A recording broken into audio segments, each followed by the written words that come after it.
શ્રી અજીત પવારનું જે એક્સિડન્ટમાં મૃત્યુ થયેલ છે એ મૃત્યુને સમસ્ત હિન્દુસ્તાનની જનતા ખૂબ જ શોકમય પરિસ્થિતિની અંદર એ લોકો ખૂબ જ દુઃખી થયા છે।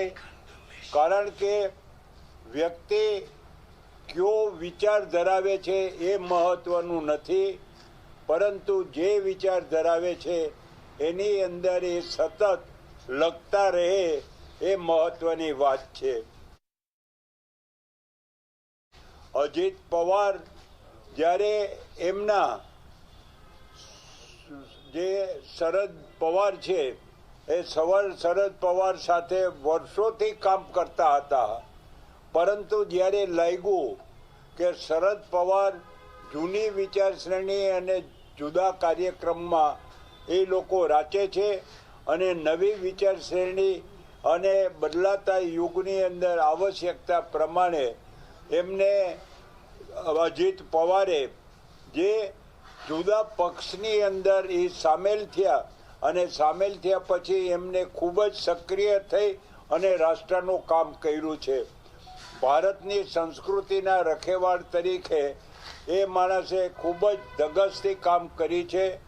પોતાના પરિવારના સભ્ય સાથે પણ સંઘર્ષ કરી અને પોતાની વિચારધારાને એને ખૂબ જ મક્કમ રીતે આગળ વધારી છે।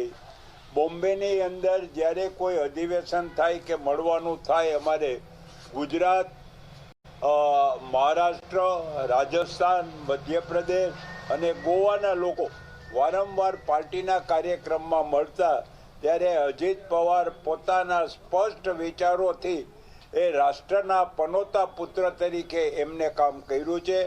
આવા પનોતા પુત્રને આપણે સૌ એમને શ્રદ્ધાંજલિ આપીએ અને એ વ્યક્તિએ કરેલા કામની અંદર અધૂરપ જે કંઈ રહી હોય, એમના વિચારો જે કંઈ રાષ્ટ્રને સમર્પિત થવા માટે કરેલા હોય એ કાર્ય બાકીના લોકો પૂર્ણ કરે એવી ઈશ્વરને પ્રાર્થના।